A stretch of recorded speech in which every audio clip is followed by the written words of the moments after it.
Adam said, I'm just going to talk about the roles. So through the process of developing the Marine Institute's quality management framework, we arrived at certain roles that we felt were required and which needed to be clearly defined for the framework to be a success.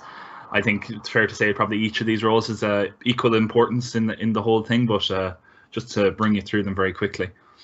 First of all, we have the data owner. So it's effectively the person that has the authority to classify a data set and sets the retention schedule out of this. And we took a leaf out of the Principles of Data Management, that book that was written about 2013, and basically they are, as I say here, the boss. They are the person that actually is the person in charge of the data set. They make the final decisions on it.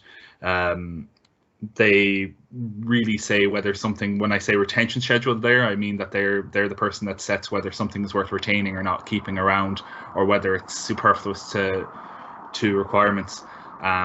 So examples of this type of person in an organization would be an area director, a section manager, a team leader.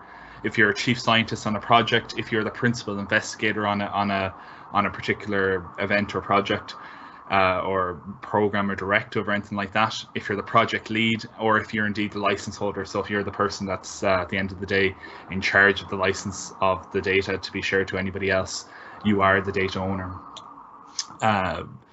Next, then we have what we're calling data coordinators, and they are ensured that the policy is understood and that a form of audit and control exists, and they're relatively independent to the granular processes. So there's someone that sits between data owner and kind of the normal day-to-day users of the data.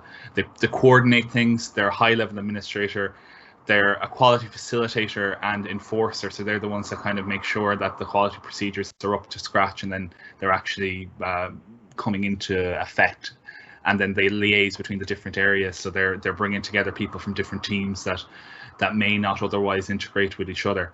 So examples of that include the data management team lead, which would be the person in charge of the data management in an organization. Contractors who are brought in to facilitate either a project or a particular program, or who are brought in with certain degree of expertise. Project manager is always someone who is usually a data coordinator, quality manager similarly, and then if you actually have an internal audit team, there are people that can coordinate these sort of different levels of data. Kind of the next one then we have is the data steward, and it's the person who really is the day-to-day interactor with the data. So they're the most common. They're basically everyone here probably on this call is a data steward for something or another.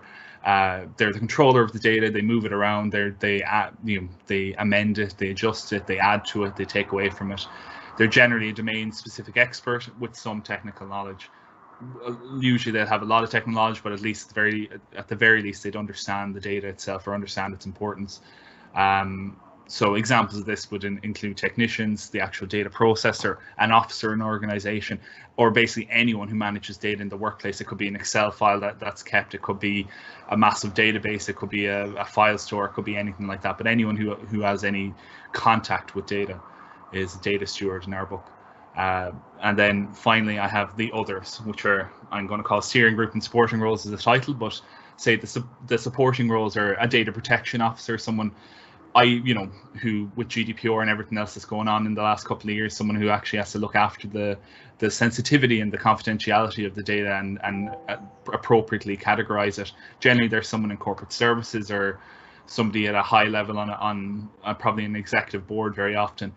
Then you could have a security officer who would either be an independent or be part of the IT department, someone in charge of any particular security risks that will come towards your data. You very often have systems enterprise architects, which could be external or internal staff that kind of design the whole architecture around it that Adam mentioned earlier on. You have people like IT or information services managers, who are people who sit a kind of parallel to the data group and people who just manage the IT services. You'd have IT operations, so people who would actually manage physical hardware and kind of the systems aspect of it, software developers, and then again supporting staff as well as like anyone else in the building that could come in contact with data. And then if this will move for me, of course, there we go. So we have the steering group then finally, and this was probably the the overall group that would inform all the other users, that kind of set the environment and set the atmosphere for everyone else to operate in. It's generally made of senior management. It can be external experts. It's influenced by political environment. It can be independent, but effectively they guide the policies, procedures, and everything else which drive the inputs into data in an organization. They're really focused on the big picture. So if you have legislative obligations that you have to adhere to, you're probably getting that from the steering group. You're probably understanding what your responsibilities are based on what they feed to you and what they tell you to do. And that's the kind of last group that I have.